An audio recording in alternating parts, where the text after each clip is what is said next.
গতকালকে Donald Trump শপথ গ্রহণ করেছেন। শপথ গ্রহণের পর বেশ কিছু নির্বাহী আদেশে তিনি স্বাক্ষর করেছেন। তো ডোনাল্ড ট্রাম্পের এই ক্ষমতায়নে নতুন করে বাংলাদেশ দুইটা ধাপে বড় ধরনের ক্ষতিগ্রস্ত হয়েছে। তবে রাজনৈতিকভাবে আপাতত ক্ষতির কোনো কারণ নেই। ডক্টর ইউনূসের সরকারের উপর মার্কিন যুক্তরাষ্ট্রের ওরকম প্রভাব তারা ফেলবেও না, কারণ ডোনাল্ড ট্রাম্পের থিঙ্কিং হচ্ছে আমেরিকা ফার্স্ট। সো অন্যান্য দেশ নিয়ে আজাইরা চিন্তাভাবনা ফাও পেঁচালের মার্কিন যুক্তরাষ্ট্রের সমনে। তবে হ্যাঁ, নিজেদেরকে সুসংগঠিত করতে, নিজেদের অর্থনীতিকে পুনরুদ্ধার করতে বেশ কিছু কঠিন সিদ্ধান্ত নিয়েছে ট্রাম্প। আর তার এই সিদ্ধান্তগুলোর মধ্যে দুইটা সিদ্ধান্তে বাংলাদেশ বড় ধরনের ক্ষতিগ্রস্ত হচ্ছে। একটা সরাসরি আমরা বিভিন্ন দেশের মানুষ যারা, বিশেষ করে বাংলাদেশের মানুষ যারা মার্কিন যুক্তরাষ্ট্রে এই মুহূর্তে নাগরিকত্বের জন্য অপেক্ষা করছে, অবৈধভাবে বসবাস করছে, অথবা যারা আমেরিকাতে গিয়া সন্তান প্রসব করে মার্কিন যুক্তরাষ্ট্রের নাগরিকত্ব প্রত্যাশী ছিলেন, তারা প্রথম ধাপে বড় ধাক্কা খাবেন। আর এখন থেকে অবৈধ যে কোনো মানুষ ধরা পড়লেই তাকে তার দেশে ফেরত পাঠিয়ে দেওয়া হবে। এতে বাংলাদেশের বড় একটা কমিউনিটি এই মুহূর্তে টেনশনে আছেন। নাম্বার 2, একটা চুক্তি থেকে সরে এসেছে ডোনাল্ড ট্রাম্প, যেটাকে বলা হয় থাকে বিশ্ব জলবায়ু চুক্তি বা প্যারিস জলবায়ু চুক্তি। দর্শক, পৃথিবী জুড়ে এই যে পশ্চিমা রাষ্ট্রগুলো, তারা মহাকাশ থেকে শুরু করে সমুদ্রের অতল গভীরে বা বিভিন্ন ধরনের তারা স্ট্রাকচার, গবেষণা অনেক কিছুই কিন্তু করে। বড় বড় কোম্পানি তৈরি করছে, সারা পৃথিবীতে তারা বিলিয়নস অফ ডলার কামাচ্ছে। তো তাদের এই সকল কর্মকাণ্ডের কারণে বিশ্বজুড়ে জলবায়ুর পরিবর্তন ঘটছে।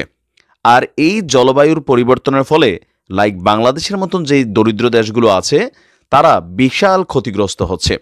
আর এই ক্ষতিকে পুষানোর জন্য আপনার বিশ্বের ধনাঢ্য যে দেশগুলো, তারা একটা সংগঠন করেছে। আর এই ধনী দেশগুলো তারা দরিদ্র দেশগুলোকে এক ধরনের ক্ষতিপূরণ দেয়। তবে আমরা দেখেছি যে বিভিন্ন বছর বিভিন্ন ধরনের বিশাল বিশাল অ্যামাউন্ট কিন্তু আপনার এই জলবায়ু ফান্ড থেকে বাংলাদেশের সরকারগুলো পেত। কিন্তু বাংলাদেশের জলবায়ু পরিবর্তনে আসলে এই ফান্ডটা কতটুকু ব্যবহার হইতো। তো ট্রাম্পের এই সিদ্ধান্তে একটা ধাক্কা বাংলাদেশ যেখানে খাচ্ছে, এতে জনগণ খুব বেশি ধাক্কা খাবে মনে হয় না। তবে এই ফান্ডটাকে যারা লাড়াচাড়া করতো, দৃশ্যত আমরা এগুলোর কোনো কিছুই দেখি নাই। আপনি ধরেন, এই মুহূর্তে বায়ু দূষণের শীর্ষে শীর্ষে যদি পৃথিবীতে 10টা দেশ থাকে, তার মধ্যে বাংলাদেশ একটা জায়গা করে রাখছে। এদেশে বন্যা, ঝড়, ক্ষতিগ্রস্ত হচ্ছে, আমাদের নদী পারগুলো প্রতিনিয়ত ভাঙছে। সরকারের পক্ষ থেকে আপনি আসলে কোন ধরনের উদ্যোগ দেখেন? ওই রিলিফের তানবান এগুলো বাঙালি আমজনতা দিচ্ছে, কিন্তু সরকারগুলা যেই মাইলের পর মাইল, গ্রামের পর গ্রাম বিলীন হয়ে যাচ্ছে এই জলবায়ু পরিবর্তনের জন্য, বিলিয়নস অফ ডলার বিদেশ থেকে আনতেছে, আইনা নিজেরা লুটপাট করে খাচ্ছে। আমজনতা একদম প্রান্তিক পর্যায়ে লক্ষ লক্ষ মানুষ ভিটে বাড়ি হারাই ফেলছে, কিন্তু টাকাগুলা বিদেশি সরকারগুলা দিত। তো এই যে আমাদের মতন দেশগুলা এই যে টাকাগুলোর অপব্যবহার করে, আমরা দেখছিলাম গত বছরে প্রায় $1 বিলিয়ন পাওয়ার কথা ছিল। ফেব্রুয়ারি 24-এ একটা নিবন্ধন বলছে যে বিশ্ব জলবায়ু ফান্ড থেকে বাংলাদেশ $1 বিলিয়ন পাবে। আবার এই ডলারের টাকা দিয়ে দেখছি রাস্তার ভিতরে না বাত্তি লাগায়। তো আমাদের দেশের রাজস্ব কোথায় যায়? এই টাকাগুলো আদৌ কি সুষ্ঠুভাবে বন জঙ্গল বা প্রকৃতি পরিবেশ রক্ষায় কোন ধরনের ভূমিকা পালন করছে? বনায়ন, আপনি কোনো কিছু আসলে সরকারিভাবে রাষ্ট্রীয়ভাবে লুটপাট ছাড়া আমরা দেখি না, এটাই হচ্ছে বাস্তবতা।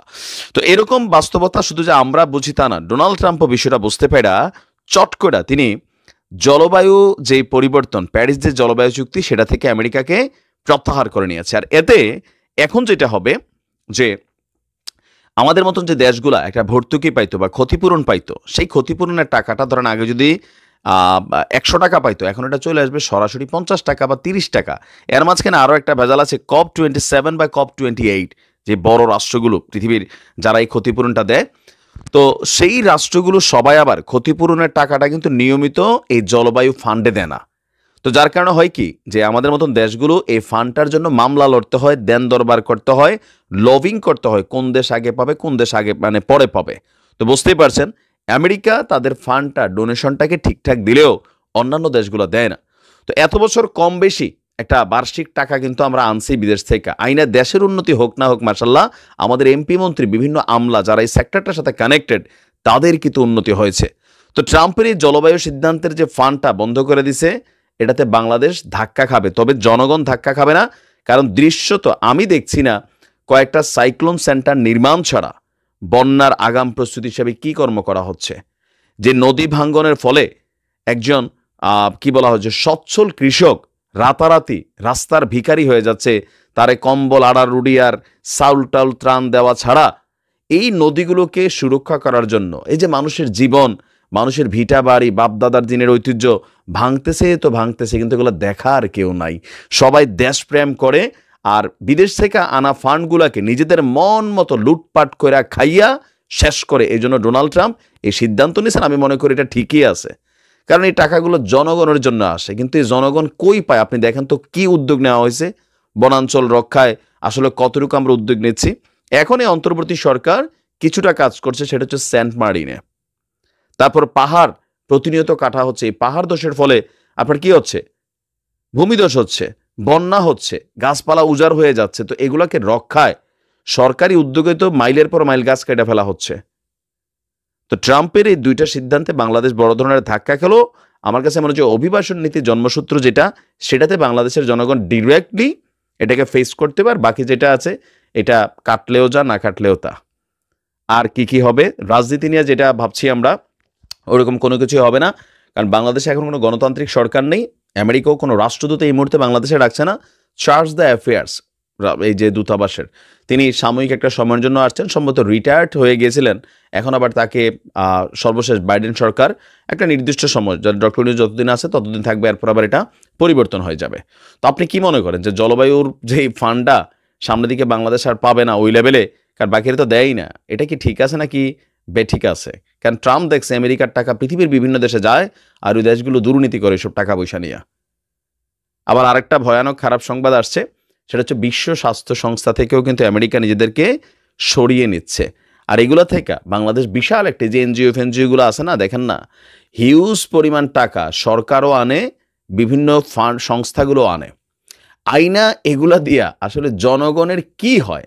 আমাদের হাসপাতালগুলোতে অপ্রতুল চিকিৎসা, বিলিয়নস অফ ডলার আমরা বাজেট করতেছি, সরকারের পর সরকার বদলাচ্ছে, কিন্তু এইসব সেক্টরে আপনি কোনো রকম পরিবর্তন দেখছেন? বিশ্ব স্বাস্থ্য সংস্থার যে সাপোর্টগুলো থাকে, এই সাপোর্টগুলোতে আমরা কি করতেছি? মানে আমাদের নিজস্ব সরকারের টাকাগুলা কোথায় যাচ্ছে, বিদেশ থেকে আসে ফান্ডগুলা কোথায় যাচ্ছে? হ্যাঁ, একটা জায়গায় যাচ্ছে, এগুলো ঘুরে আবার বিদেশেই যাচ্ছে।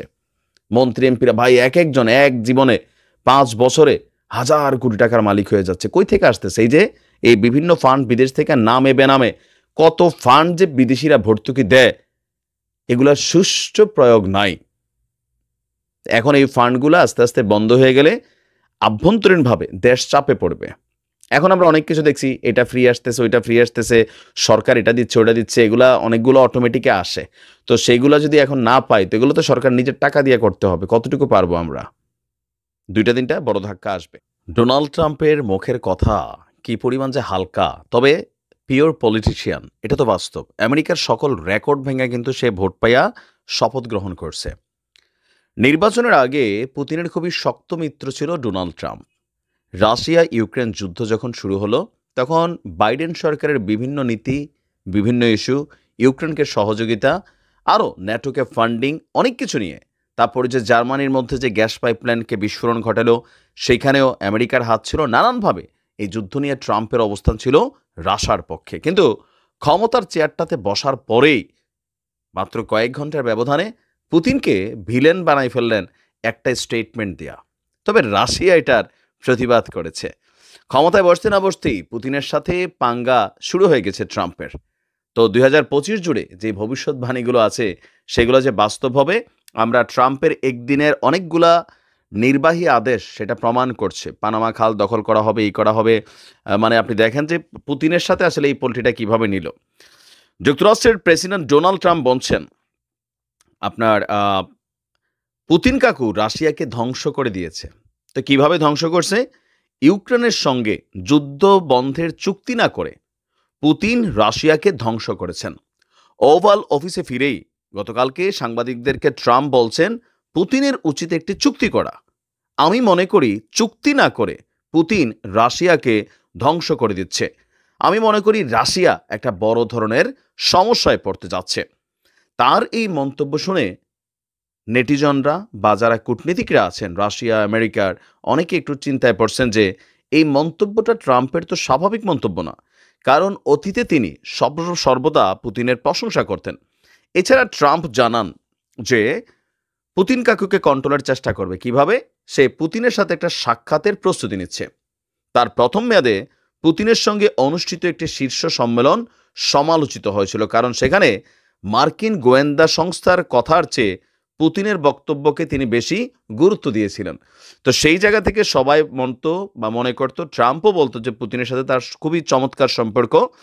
আর এখন আইসা তার এই বক্তব্য দিয়া কি প্রমাণিত হইল? তবে দিন শেষে আবার একটু হালকা পোষা দিয়া দিছে, থাকে না একটা টিয়া দিয়ে আবার থাক যাও কিছু মনে করো না, এটা চুম্মা টুম্মা দিয়ে দিল, এরকম চুম্মা চুম্মা একটা বক্তব্য দিছে কি যে আমি মনে করি পুতিন আমার কথা শুনবেন এবং তিনি একটি চুক্তিতে সই করতে চাইবেন।